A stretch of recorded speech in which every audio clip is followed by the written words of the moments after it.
So this is October 2024, part 2. We have discussed till question number 17. This is question number 8. Question number 18. Give the molecular formula, empirical formula, and IUPAC name for isooctane. So, of course, we have to count the total number of carbon and hydrogen atom, right? So it has total 5 carbon. No, it has I can say 1, 2, 3, 4, 5, 6, 7, 8. 8 carbon atoms. It's going to be C8, H. Um, it has 3 hydrogens. It has 3 hydrogens. It has 3 hydrogen. It has 3 hydrogens. It has 0. It has 2 hydrogens. It has 1 hydrogen. It has 3 hydrogens. Okay, so it's going to be H18, right? Okay, and then empirical formula for this would be C 2 9s are 18 and 2 4s are 8 and 2 9s are 18. So this is going to be your empirical formula. Okay. And IUPAC name we did 2 comma 2 comma 4. It's trimethyl and pentane. You know why? Why this is going to be like that? Because I have selected the longest carbon chain. This is my longest carbon chain, okay? And then we have 3 branches. The 2 branches are present at the second position and the third branch is present at the fourth position. So in total, I have 3 branches, okay? So I would say 2 comma 2 comma 4. 2 comma 2 comma 4 trimethyl and then pentane. 2 comma 2 comma 4. So I have to name the position and also the branch. 2 comma 2 comma 4 like thrice and then trimethyl because we have 3 methyl. Okay, isooctane and octane are isomers that are both found in crude oil. Octane has a boiling temperature of 1 to 5 degrees Celsius and isooctane has a boiling temperature of 99 degrees Celsius. This difference in boiling temperature can be used to separate the two isomers in a laboratory, like on the basis of their boiling points. The technique is the same as that used to separate crude oil. Name the technique that could be used for this separation. Of course, fractional distillation.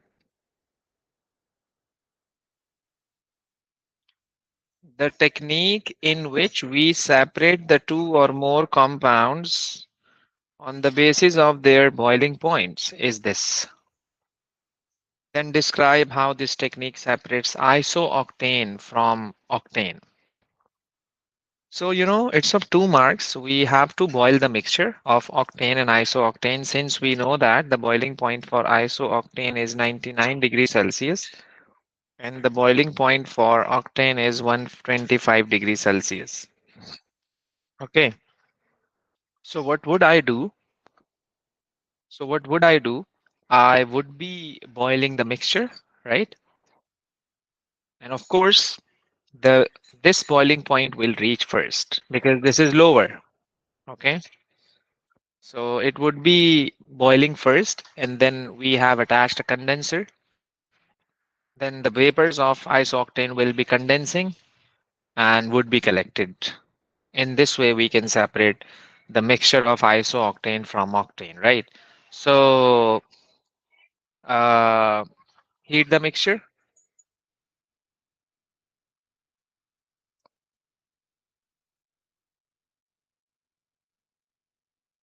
Isooctane, isooctane will boil first.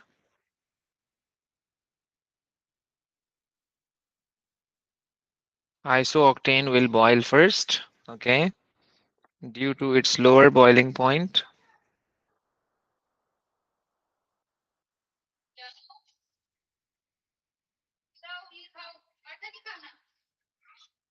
And it will be condensed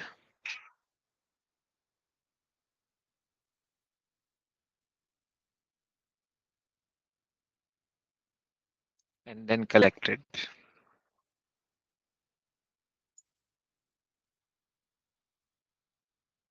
Okay.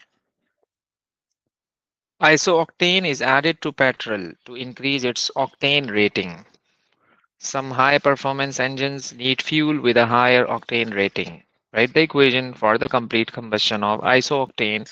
State symbols are not required. Isooctane, oct means 8 carbon atoms. It's going to be alkane, so it's going to be CnH2n plus 2. So it's going to be 18. Combustion means it's burning in the presence of oxygen. They are saying complete combustion. As a result of complete combustion, I would have carbon dioxide and water. Then I have to balance this equation. Carbons are equal to carbon dioxide, and water is the half of the hydrogen. It's going to be 9. Okay. Then 8 to the 16 plus 9 oxygen. So it's total 16. 15 plus 10 is 25. It's going to be 25. So I'm supposed to write 25 by 2. Okay. It's balanced. Carbon monoxide and nitrogen monoxide are both pollutants produced in a car engine. Describe how each pollutant is formed in a car engine, including the conditions required. You may include appropriate equations. So, number one thing is that, you know, it's a carbon monoxide, which is this one. It's a brother of CO2, right? For a comparison, I can say that carbon monoxide is produced when there is incomplete combustion. Due to the incomplete combustion, carbon monoxide is produced. Okay. And I can say that it's nitrogen monoxide, means it's NO, which is formed by the reaction of nitrogen and oxygen, right? Okay. So, of course, we know that nitrogen is a triply covalently bonded, so it needs higher temperature. So, in a car engine, there is a very high temperature. Okay, we provide spark, and also there is a high pressure.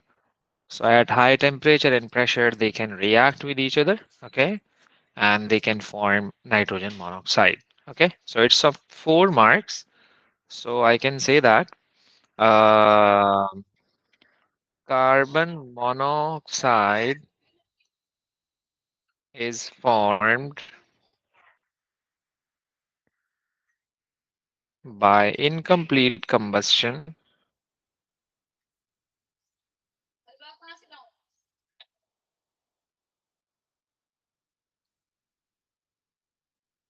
by incomplete combustion. Okay,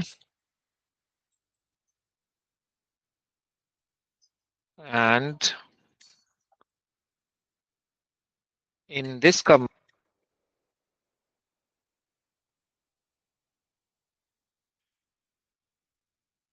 there is a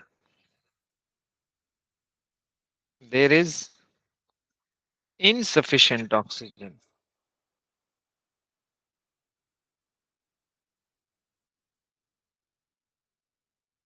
Okay, and I would say that NO is produced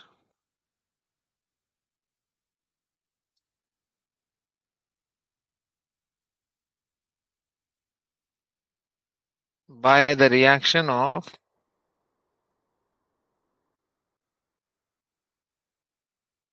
nitrogen and oxygen.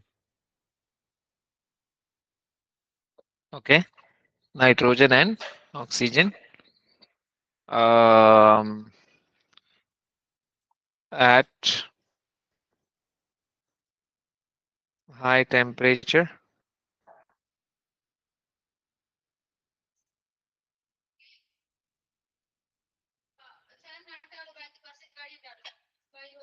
and high pressure. So I can say that C8H18 is combusted It produced carbon monoxide and water. It is called incomplete combustion.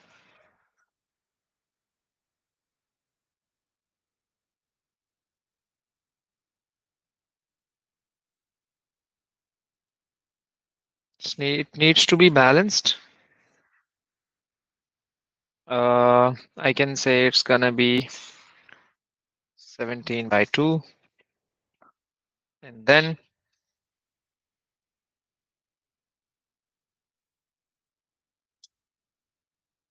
in this way, NO is produced.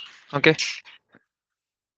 Identify another pollutant other than carbon dioxide, carbon monoxide, and nitrogen monoxide produced in a car engine. Of course, there is one and only that is going to be sulfur dioxide. By the way, it may be NO2, right? Because they have not mentioned. They have only told us that it's going to be NO. So it may be NO2 as well.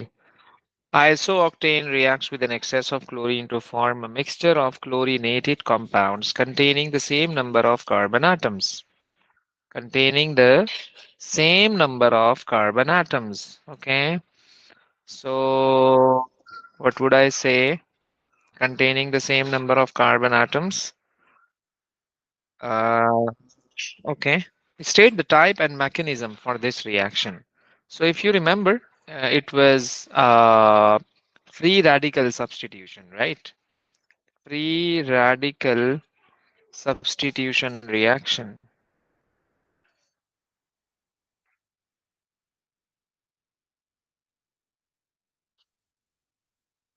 Give the essential condition required. Of course, UV light.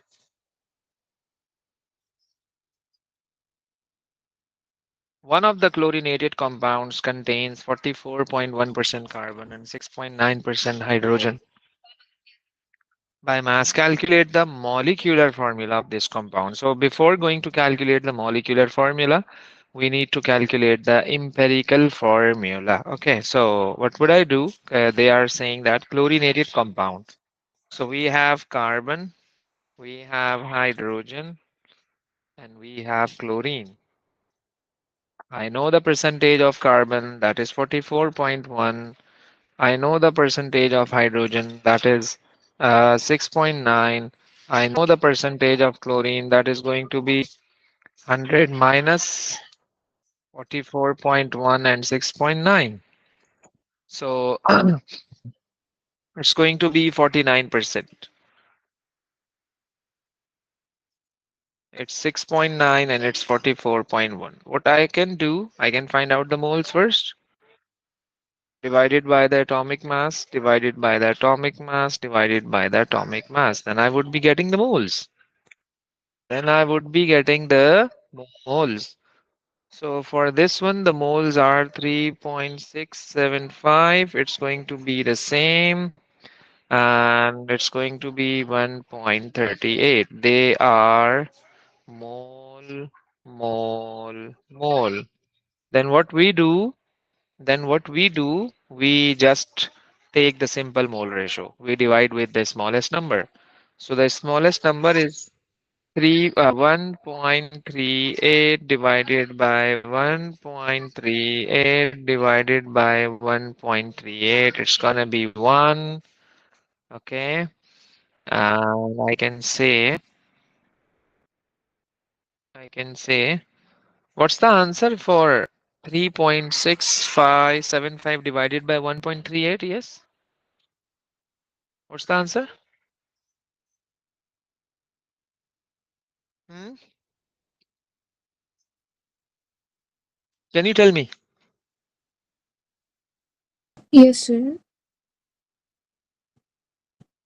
Three 3.675 divided by 1.38 equals to 2.663. and 6.9 upon 1.38? 5? 5. And it's 1, right? So Yes. we have to simplify this. Like we have to make it a whole number, right? So how can we make it a whole number? We start by 2. If you are getting the whole number by multiplying with 2, so that's good. And if not, then you have to go for the next number. That is 3. That is going to be 3. So I think I'm not getting the whole number after multiplication with 2. So I have to go for 3. It's going to be 3, 3, and 3. So I would be getting 8. It's going to be 15, and it's going to be 3. So the formula for the compound is going to be CH15 and Cl3. That's the formula. Okay. This question is about two reactions of propene. Two reactions of propene. Okay. Okay. Okay. Name the mechanism and type of reaction for reaction 1. Of course, I told you that in our syllabus in unit 1, we only do electrophilic addition. Remember, we only do electrophilic addition. Remember, not other than this, electrophilic addition.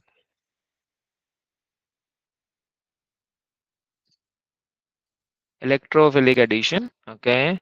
And explain why the structures of the intermediates in reaction 1 mean that 2-chloropropane is formed in greater yield than 1-chloropropane. If you remember, when I was telling you this one, I told you that we have to take care about the type of carbocation, whether we have primary, whether we have secondary, and whether we have tertiary carbocation, right?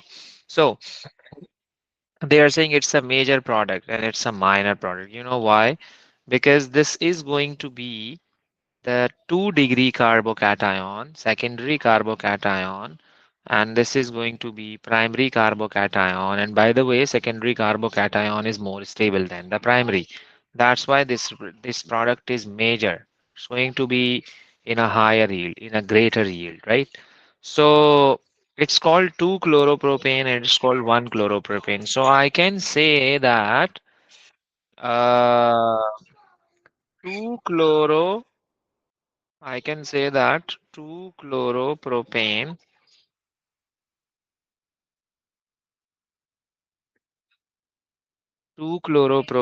is produced via secondary carbocation,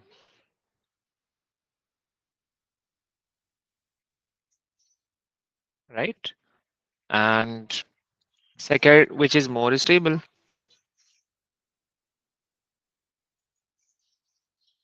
which is more stable,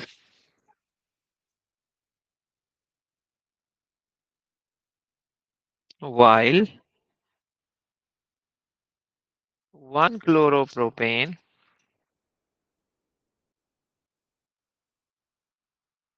is formed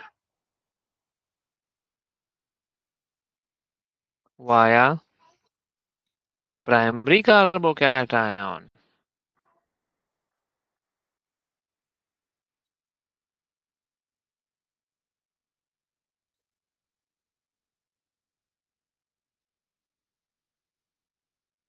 which is less stable. In this way, we say that it's a major or a minor product. Okay, so we have to see the root. Reaction 2 proceeds in two stages. Okay, the equation for the first stage is shown. The mechanism for this reaction is the same as reaction 1. Complete the mechanism by including the intermediate structure, curly arrows and relevant dipoles, charges and lone pairs. So it's going to be like it's going to be partial positive. Okay, it's going to be partial positive, partial negative. This is going to attack on this hydrogen, of course. It's gonna be like that. And then finally, I would say that C, single bond C, it would be the same as CH3 and H. It's gonna be H and H, right? So carbon is positive. Okay, this carbon is positive. Then hydrogen is attached. Then what would happen over there? O negative. Okay, it's going to have a negative charge. Rest of the molecule is same like that. So it would attack and you can see the product. That's it. Keeping in mind what we are going to form, everything would be easy for you. It's very easy. Okay. Or then the periods in the periodic table show trends in physical properties. Explain the general trend in the first ionization energies of the period two elements. Okay. I know that across the period size it decreases.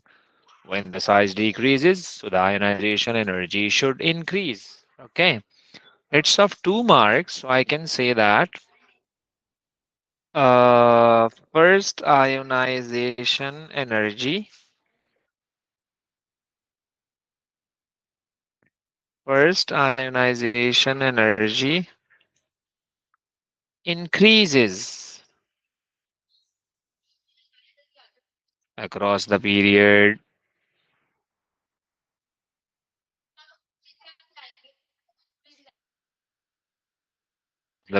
two. Okay, why it increases? Why it increases?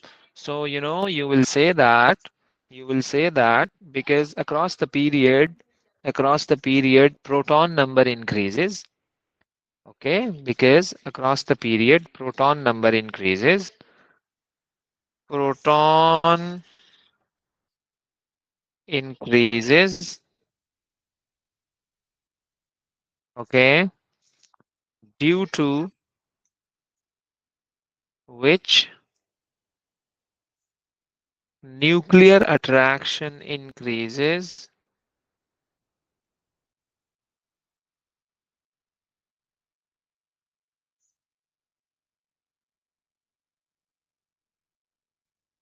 Due to which nuclear attraction increases. Okay, so yeah, that's it. You will be getting the mark. Or even I can say to which nuclear attraction increases. So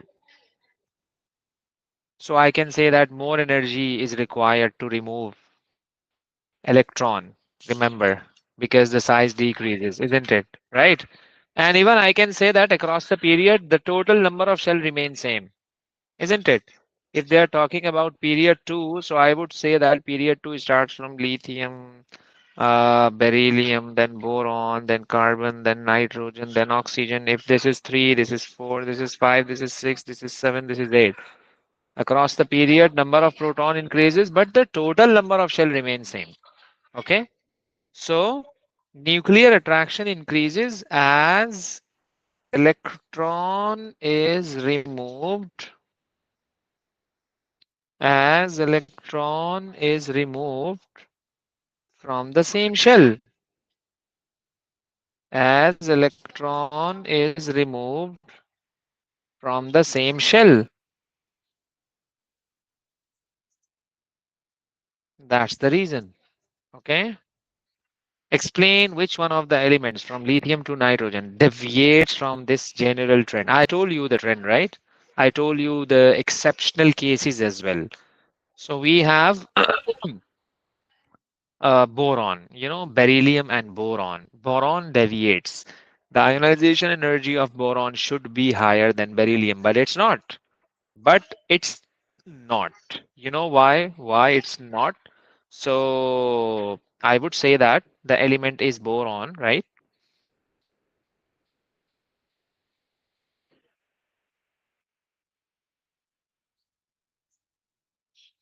Element is boron. Why? Because the proton number for boron is 5.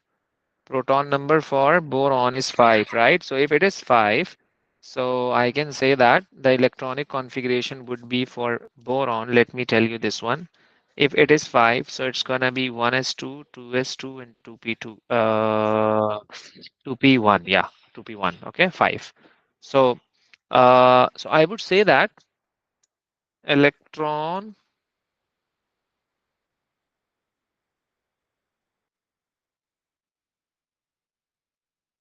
is removed from 2p subshell.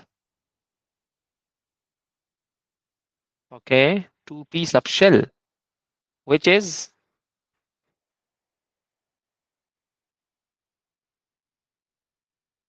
further away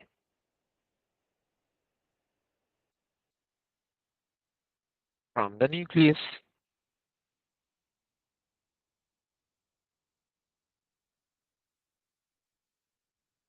and more shielded.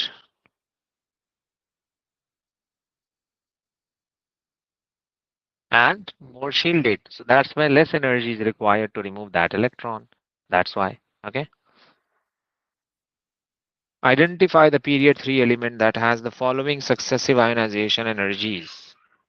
So I have to look at the big difference, the big jump, which is going to be from 8,000 to 27,000. Okay, this is going to be group 6. This is going to be group 6, right? So they have told us that it's going to be period 3. If I have period 3 and group 6, so I have to go to the periodic table. I would see that group 6 I have, that is going to be this one. And one, two, three, third period. So it's going to be sulfur. So I would say it's sulfur. So mm,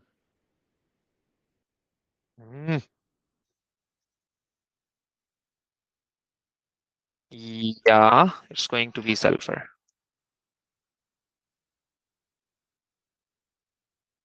Okay. The diagram shows the melting temperatures of the elements in period 2 from lithium to nitrogen. Complete the diagram by putting crosses to show the approximate melting temperatures of boron and nitrogen. So cross. Put a cross. Okay. Of course, it's gonna be greater than beryllium. Yes, I know that. Okay. So where I can put a cross? Mm, I can say it's gonna be there, right? Or the nitrogen, I would say that it's going to be like that. You know why? Nitrogen is a non-metal, and this is going to be metal. The melting temperature or the boiling temperature for the non-metal should be lower than that of metal, isn't it? Isn't it, right? So that's why I have put across below lithium. That's the concept. Why the melting temperature of carbon is high? With reference to its structure and bonding, you can see this carbon is higher. Oh, carbon is higher. Oh my God, it's greater than the metal as well. It's metal, it's also a metal, it's also a metal. So we know that. We know that carbon occur in the form of a giant covalent structure, a macromolecule. It may be graphite, it may be diamond. And it's a giant structure having a multiple covalent bonds. So multiple covalent bonds means strong covalent bonds, which requires a lot of heat. We cannot break it down at a lower temperature. So that's one of the reason that they have a higher melting and boiling temperature. Okay, makes sense. So I would say that uh, carbon exists in diamond. So I would say that which is a giant covalent structure,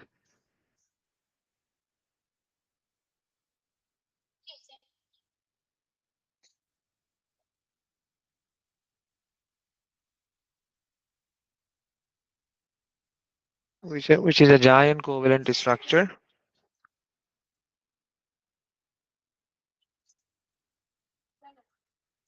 There are a lot of covalent bonds.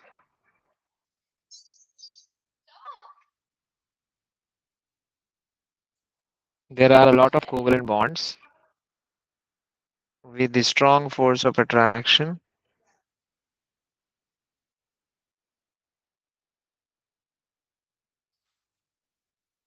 So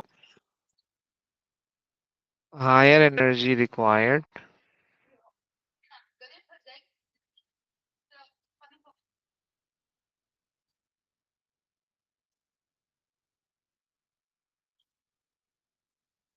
to break the lattice.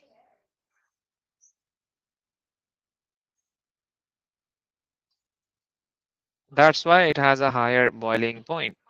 Okay.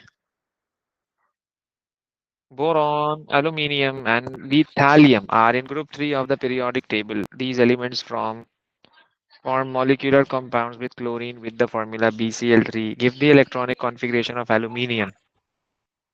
Configuration for aluminium. Okay, aluminium is 13, so it's going to be 1s2, then 2s2, then 2p6, then 3s2, then 3p, then 3p.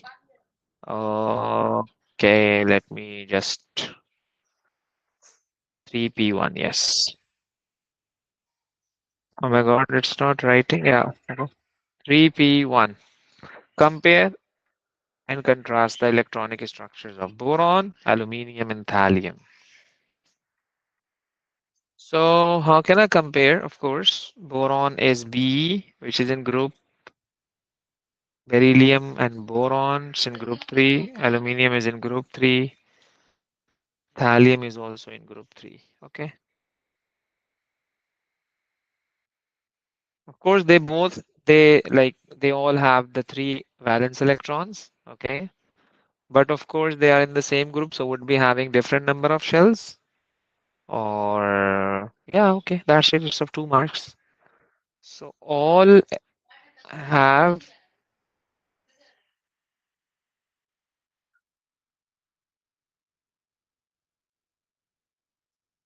three outer electrons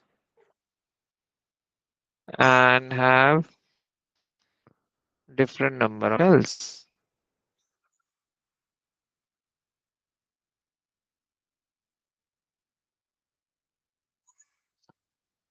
Deduce using electron pair repulsion theory, expected shape of BCl3, this one, and this one. Justify your answer. You know, for a repulsion theory, we have to know about the lone pair and bond pair, right? So for BCl3, AlCl3, and thallium chloride, uh, three bond pair and zero lone pair. Same goes for this one. Same goes for this one. Okay. Because they are in the same group, that's why. So all have the same shape. Okay. All have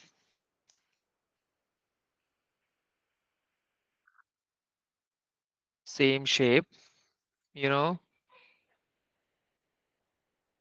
as they all have same outer electrons,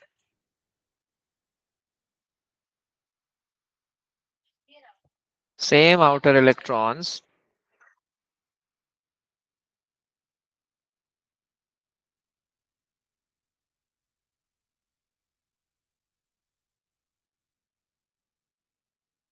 to form bond with chlorine.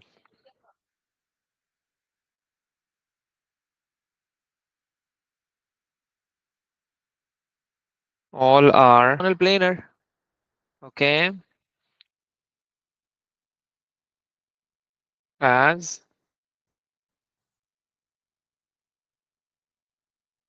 they all have three bond pair and zero lone pair. That's why.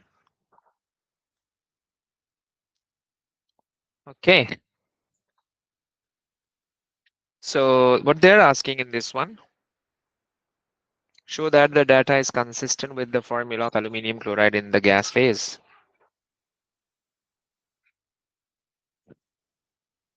They have given you the total mass of aluminum chloride.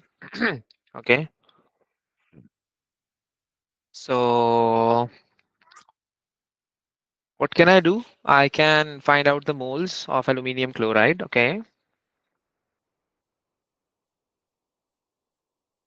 Since the mass is given, that is 5 divided by the molecular mass of aluminum. Can you tell me the molecular mass of aluminum chloride? That is going to be Al2Cl6. Yes.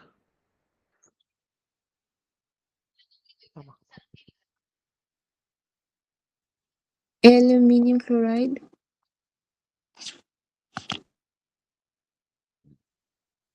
Al2Cl6. Al is, I think, 27 and Cl is 35.5. It's 133. No, I think it's not Sir, 133. AlCl3. AlCl3. Al2Cl6. Oh, Al2Cl6. It's not AlCl.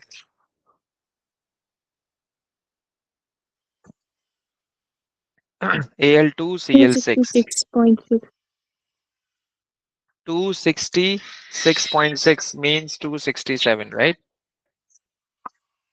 Yes. So the number of moles would be equal to 0.0187.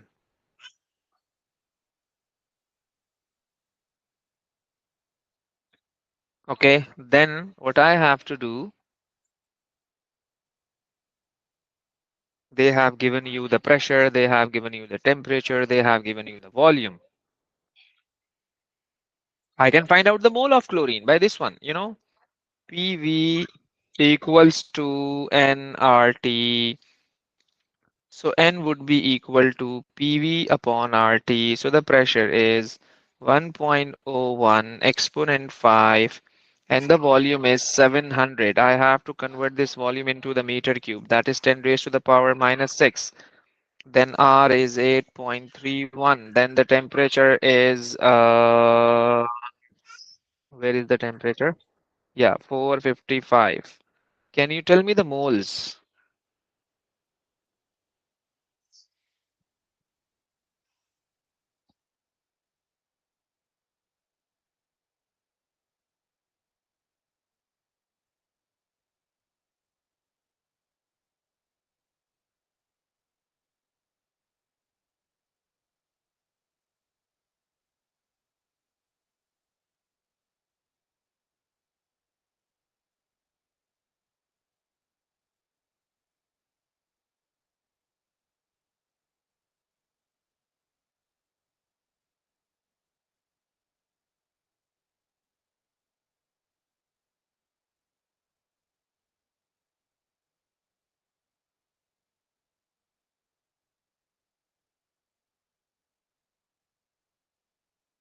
Yes, what's the number of moles?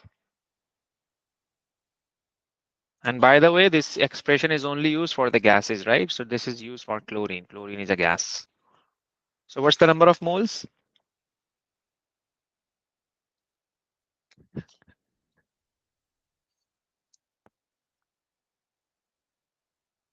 It's gonna be 0.0187, isn't it? Yes or no?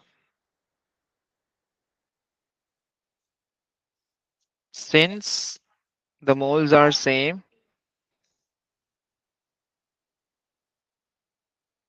since the moles are same, so yes, Yes, it's sir, it's consistent with, 0.0187. yeah, exactly, Al2Cl6. Yeah, okay, so it's confirmed. Yes, that's going to be the same. So basically we have to find out the moles. If the number of moles are same, so means that the data is consistent with the given formula. That's it. Draw the dot and cross diagram for Al2Cl6. And they have told you dot is used for Aluminium and cross is used for chlorine. So it's Al2Cl6, and we know that it has a covalent bond along with it has a dative bond as well. So aluminium chloride, aluminium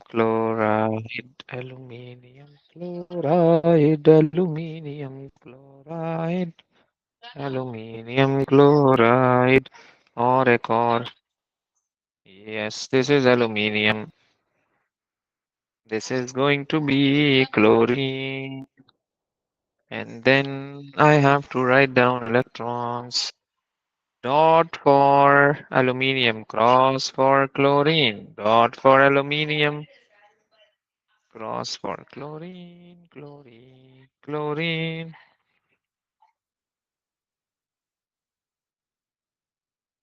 Okay. Or then what am I supposed to do? Uh, okay. Another, this is going to be, I can say, another chlorine I can make like that.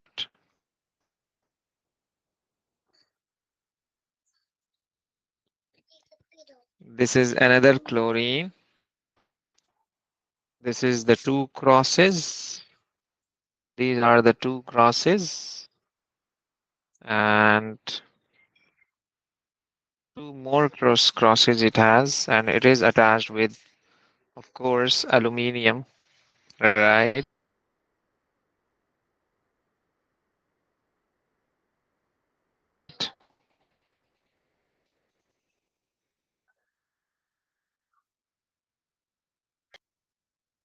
And rest I can say I drew the smaller structure. Okay. Let me let me reshape it. Let me reshape it. This is aluminium.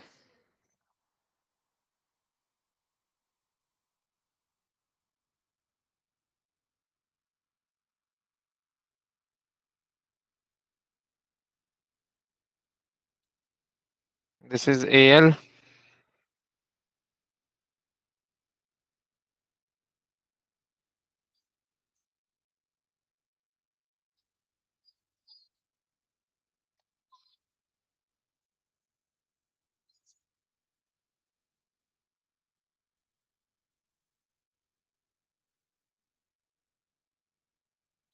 Okay, so this is going to be this one.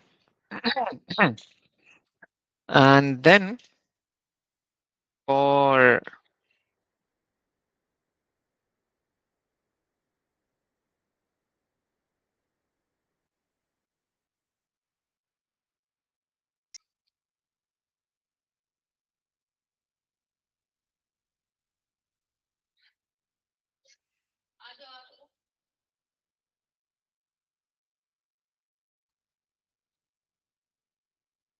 I'm going to give the different colors. Okay. Or this is going to be chlorine. In the end, I would attach.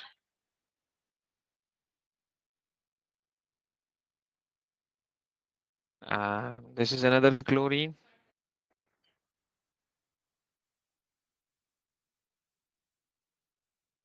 Now, now this is very important that what am I supposed to do over there?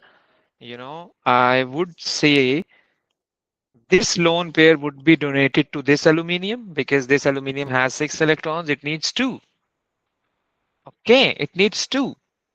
And then, and then this one more aluminium, one more chlorine I have to make, of course, because this aluminium also needs 2 more electrons to complete its outer shell.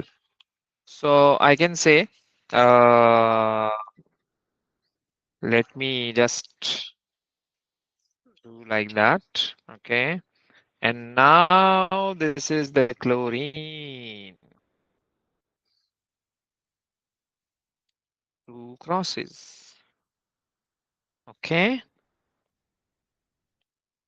Then, and I can Yes.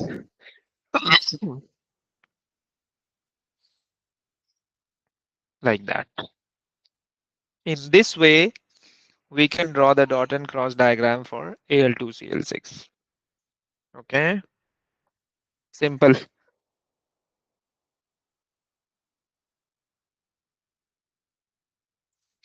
Thallium also forms ions containing chlorine, for example, the thallium chloride ion. Draw the shape of the thallium chloride ion and predict the bond angles. Include any lone pairs of electrons that influence the shape. Yes, it has a negative charge. So I can say that. And also they are saying, in this ion, the thallium atom has 10 electrons. So, okay, in its outermost shell, phosphorus in phosphorus pentachloride has also 10 electrons.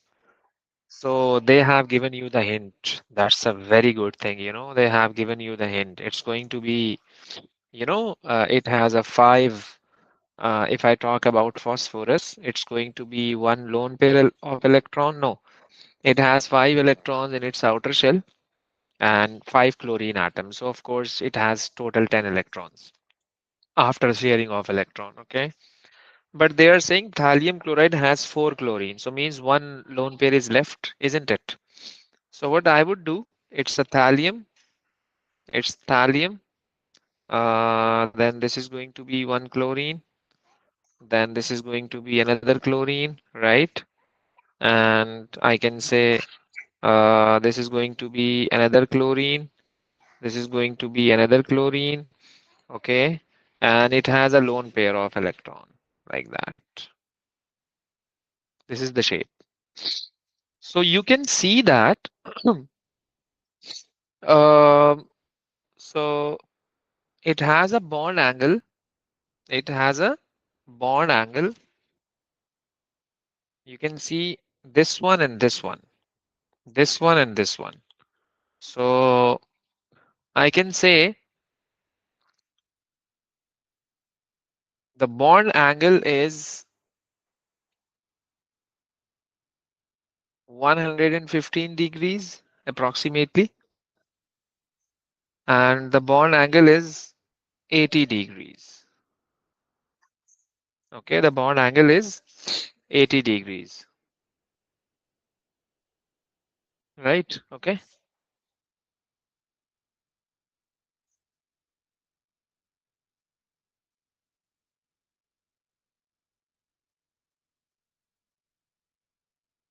that's it. Okay.